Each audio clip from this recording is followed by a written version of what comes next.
choice. Now we're getting a look here at some PS4 gameplay, very richly detailed environment, and I see some bad news, I think, just outside that locker. Tell me a little bit about how Amanda Ripley, or the player, interacts with the alien. So, Alien Isolation is very much about survival. It's not about trying to kill the alien. And so that sort of shift in emphasis really makes the player have to really think about the world around them, really using the environment to their advantage. And so here, they're hiding in a locker. It's a very basic interaction, but it might just save you, and in that case, it did. It's about really constantly having an understanding of the world around you. And here you can, it's trying to break line of sight to try and make sure that the alien can't actually spot you. So you can hide inside objects, behind objects, under objects. And look at the detail on that model and the animation. I had a chance to play this actually a few months ago, an early version on PS4, and it's stunning. The visuals are excellent, as you can see here. Very faithful to that sort of, as you guys have described it, a lo-fi, sci-fi world. And we have a motion tracker here, which is a really effective way to jack up the tension. So, I mean, you're sort of dueling wits with the galaxy's most formidable predator. Talk a little bit about what the player's going to need to do to stay out of the way of the alien. Right, so yeah, I mean, you've got the motion tracker. It's quite an imperfect device, but it's a very physical thing. We didn't want it to feel like some kind of magic map. It wanted to feel like it was something that you actually had to hold and use and look at. At the same time, we also give the player, there's a crafting system, so as you navigate through the world and explore and you find objects, you can put these components together to build tools and devices which, if used at the right time, in the right place, might change the odds. So, for example, there's this strange contraption we call the Noisemaker, which is two speakers with a bit of circuitry, and if you throw that in the world, it starts making this really strange sounds, but that will attract the attention of anything around, and that might give you the chance to slip through. So interestingly here, the player has just spied so on the station there's sort of small inhabitants, and they're in the same situation as the player. They're desperate to survive, and they're really unpredictable. Sometimes they're kind of positive, and sometimes they're negative. And the player's just spotted someone, and rather than find out how that's going to go down, they've decided to actually put themselves at risk and go inside the ductwork inside the station, which is a very high, intense situation here, because this is the domain of the alien.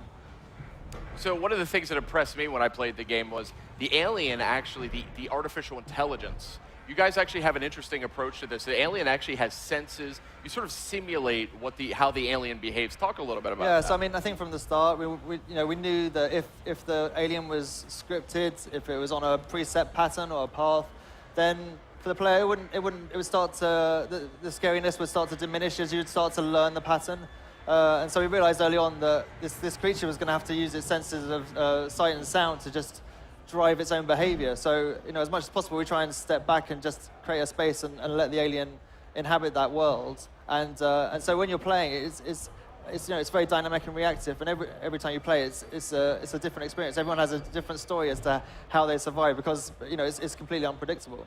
Now, one of the things that's interesting here, we're seeing this flashlight in action, and I was actually impressed that the controls in the game are pretty simple. It's not, you don't have to fumble with a lot of buttons, but you actually have control over the narrowness and the width of that flashlight beam. You can focus it or expand it.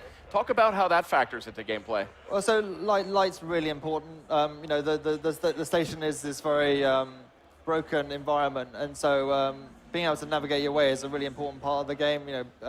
It almost acts as a puzzle in itself. That's something that really occupies the player.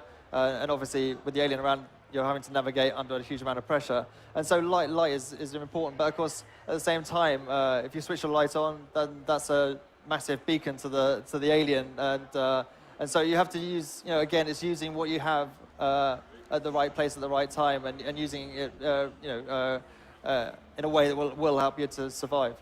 Now, I love this effect here with this dazzling sunlight sort of blasting through these windows. I think this looks so good. This is such a good-looking game on PS4. It's also on PS3, though, as well. Yeah, that's right. And for a long time we were developing on PlayStation 3, kind of solely. And the core experience for both platforms is the same. You know, I think we got some real rocket scientists back at the studio, and you know, we're using our own proprietary tech on these platforms. And it really, you know, we knew what we wanted to make from the start. We wanted to make this really immersive experience, which would be about lights and it'd be about effects and about sound. And so it felt like the right path for us was to create our own technology in order to deliver this. You know, it's kind of a bespoke just for this game.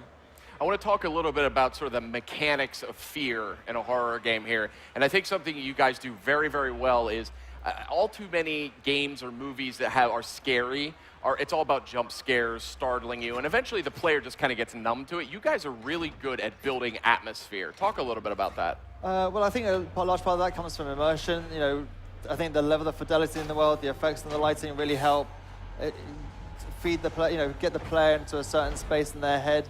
Then when you combine that with the fact that the alien is unpredictable, its AI is unpredictable, you're not sure. I mean, I think that kind of really goes all the way back to what I think is horror. It's about the unknown, about not knowing what's around the corner, and the fact that it is unpredictable and dynamic and reactive means that you know, you can't be sure. It does keep you the tension.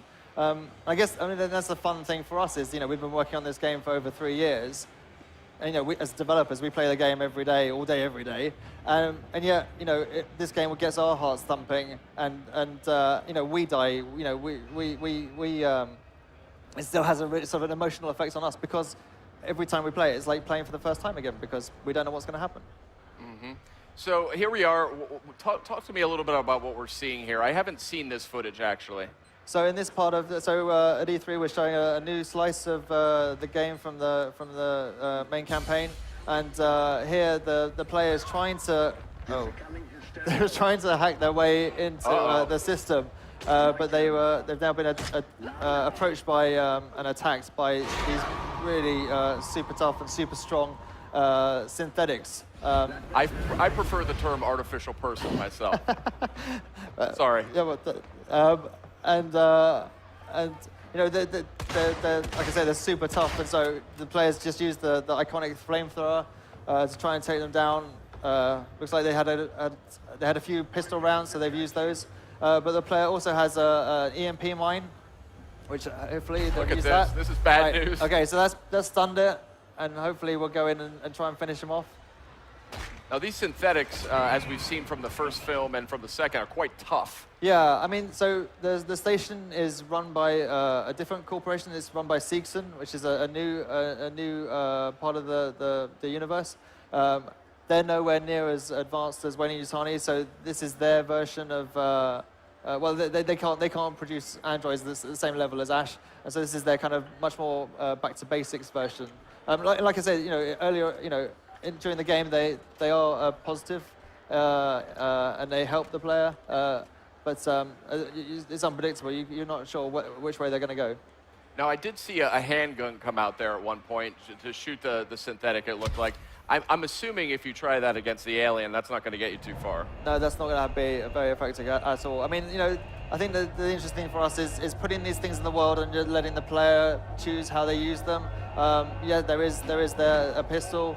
You know, ammo is very, very limited, and it really is a high risk. You know, you can use it, but it's going to make a huge amount of noise, and that really is going to attract the wrong kind of attention. And so, again, it is about using the right thing at the right time in order to try and survive. I mean, here it's interesting. The players looking like, I think they've just found the alien.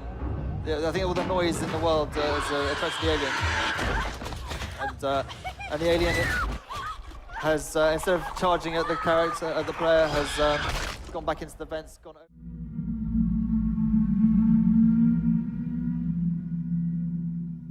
I don't know if you can hear me, but I made it across. It's really bad here, Verlaine. I think there's something here.